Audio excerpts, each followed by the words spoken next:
Ke apotik, tanggapan pengamat, Presiden lagi bersandiwara.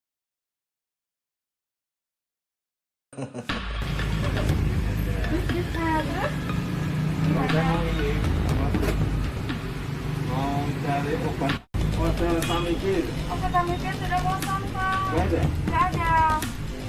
Terus saya cari kemana kalau mau cari?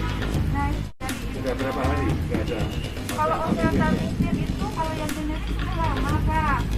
Kemarin itu masih ada merek Musir. Itu patennya. Tapi Kalau yang ini, yang tapi Presiden harusnya ada di istana untuk cari itu nggak kekurangan obat agar sekarang dia justru datang apotek itu nggak kekurangan obat. Ada obat kalau saya baca apotek dengan cara yang ada obat. Kalau saya baca itu dengan cara yang begitu rakyat dialektis itu bahwa Presiden Jokowi begitu rakyat dibawa oleh bahwa Presiden Jokowi maka itu pesan membawa oleh obat. Siap kalian maka itu pesan bahwa sebetulnya Presiden Jokowi melakukan hal yang berbahaya. Sebetulnya Presiden Jokowi melakukan hal yang berbahaya karena tidak akan mampu karena dia memberitahu pada rakyat bahwa kalian siap-siap tidak akan mampu lagi mengurus kalian. Kan itu pesannya tuh, kalian siap-siap aja jenazah. Justru dengan cara itu kan itu pesannya tuh.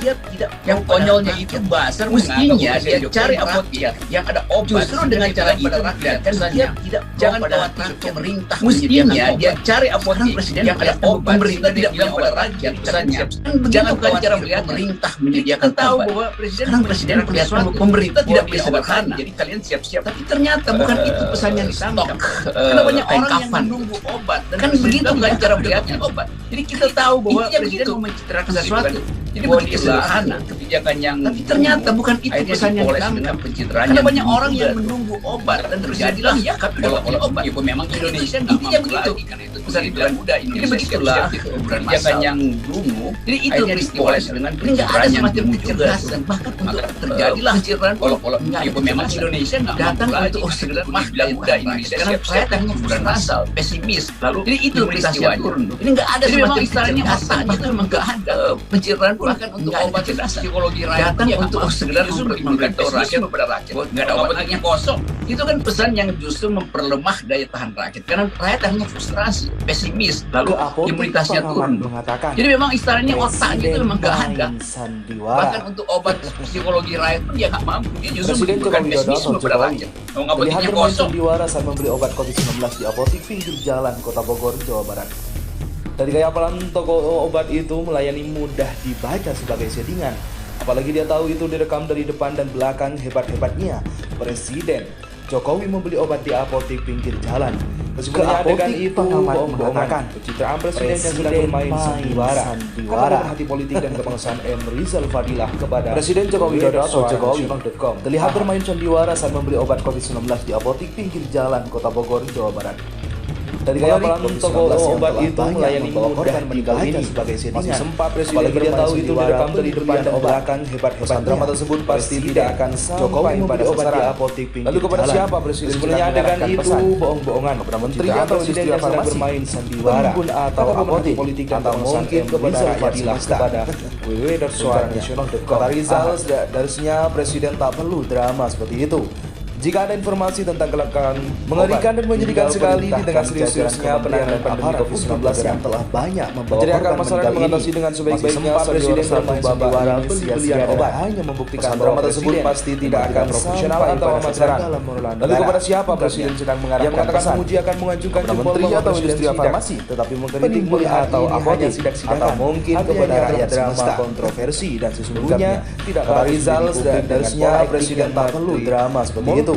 Jika ada informasi tentang kelangkaan obat, nampaknya tinggal perintahkan jajaran kementerian dan aparat untuk bergerak pilpres mencari akar masalah dan mengatasi dengan sebaik-baiknya. Sandiwara satu babak realisasi dan hanya membuktikan bahwa presiden mengambil keputusan nasional atau amatir bijak dan tulus melayani masyarakat keseluruhan yang mengatakan memuji akan mengajukan jempol bahwa presiden tidak rakyat sudah melihat ini hanya sidak-sidakan. Ancaman ini adalah drama membawa arsi dan sesungguhnya tidak bagus mendidik publik dengan pola acting yang multi persepsi. Ternyata bukan Sejak malam-malam itu pesan yang mendatangi ditangkap. warga bagi-bagi Karena obat banyak dan orang yang sembako, menunggu kemudian kini obat, acting dan obat presiden bilang, ya, apotik. kami udah punya Nampaknya obat. presiden Jadi ingin intinya mengulangi begitu. sukses Pesan itu kan. kampanye Jadi saat begitulah Pilpres. kebijakan yang Sayangnya ini bukan momen kampanye yang lebih akhirnya banyak dipoles imajinasi dengan daripada pencitraan yang realisasi. juga. Saatnya ini Maka adalah waktu terjadilah untuk mengambil kalau keputusan yang memang konsisten, Indonesia nggak mampu bijak dan lagi, tulus, kan itu dunia melayani bilang masyarakat udah, keseluruhan Indonesia dengan siap-siap maksimal, hiburan massal. jauh dari kepura-puraan Jadi itu rakyat peristiwanya. muak Ini dengan nggak ada perilaku semacam bermain-main kecerdasan di tengah bahkan untuk ancaman serius yang memberitahu dapat rakyat membawa angka bahwa kematian nggak ada yang obat lagi. semakin tinggi. Itu kan pesan yang justru memperlemah daya tahan rakyat karena rakyat hanya frustrasi. Ternyata bukan itu pesan yang ditangkap. Imunitasnya turun. Karena banyak orang yang jadi memang istilahnya otaknya itu memang nggak ada, udah nggak punya obat. Bahkan kan obat intinya psikologi rakyat pun dia nggak mampu. Dia justru begitulah pesimisme pada rakyat yang apoteknya kosong akhirnya dipoles dengan pencitraan yang dulu juga tuh. Maka terjadilah olok-olok dunia bahwa memang Indonesia nggak mampu lagi karena itu dunia bilang udah Indonesia siap-siap jadi kuburan massal. Jadi itu peristiwanya. Ini nggak ada semacam kecerdasan, bahkan untuk pencitraan pun nggak ada kecerdasan. Datang untuk sekedar memberitahu rakyat bahwa nggak ada obat lagi. Itu kan pesan yang justru memperlemah daya tahan rakyat karena rakyat hanya frustrasi, pesimis, lalu imunitasnya turun tuh. Jadi memang istilahnya otaknya itu memang nggak ada.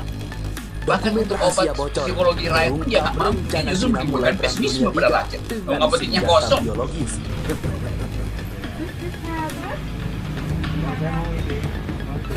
Jakarta Haji News.id, sebuah dokumen rahasia milik Cina bocor. Dokumen tersebut bernama Makalah Bom. Telah sukses diakses oleh Departemen Luar Negeri Amerika Serikat. Dokumen rahasia yang dibuat 6 tahun lalu ini pun kini jadi perdebatan lantaran berisi tentang niat Cina memulai Perang Dunia III. Dilansir dari dailymail.com juga pada Minggu 9 Mei 2021 lalu, ilmuwan Cina dilaporkan telah mempersiapkan Perang Dunia III dengan 6 tahun terakhir.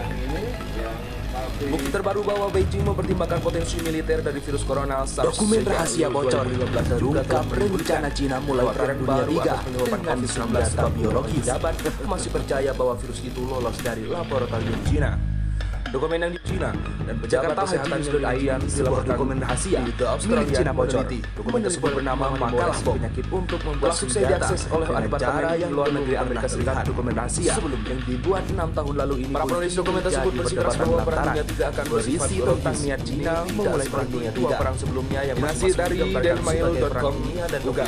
Makalah itu merujuk pada 2 bom atom 2021 lalu. Ilmuwan Cina dilaporkan telah mereka siapkan Perang Dunia III dengan senjata biologis dan genetik, termasuk virus corona selama 6 tahun menjadi senjata inti untuk kemenangan dalam terbaru bahwa Beijing mempertimbangkan potensi militer dari virus corona melepaskan senjata biologis dan 2012 musuh telah menimbulkan mengatakan serangan senjata baru atau melakukan COVID-19 sebab beberapa pejabat ini karena masih percaya bahwa virus itu lolos dari laboratorium Cina, hujan atau salju. Dokumen yang dibuat oleh para ilmuwan tentara pembebasan rakyat atau PLA Cina. Sebaliknya harus dilepaskan pada malam hari atau saat fajar senja atau Australia meneliti dapat melayani ke area sasaran. Setelah itu untuk mengabarkan bahwa sasaran semacam cara yang akan mengakibatkan lonjakan pasien yang membutuhkan perawatan di rumah sakit.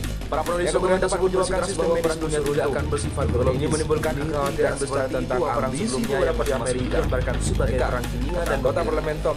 Makalah itu merujuk pada 2 bom atom yang dijatuhkan di Jepang dan memaksa mereka untuk menyerah untuk bekerja sama ekonomi dan pembangunan momen Cina menunjukkan bahwa Cina akan menjadi satu-satunya anggota G20 yang PBB-nya menunjukkan tersebut juga menguraikan cara-cara untuk melepaskan senjata biologis dan menyebabkan kerusakan meningkat sebesar 2,1% peniru musuh. Para ilmuwan mengatakan serangan sejak wabah pertama kali dilakukan di tengah hari yang cerah. Ini karena sinar matahari yang intens dapat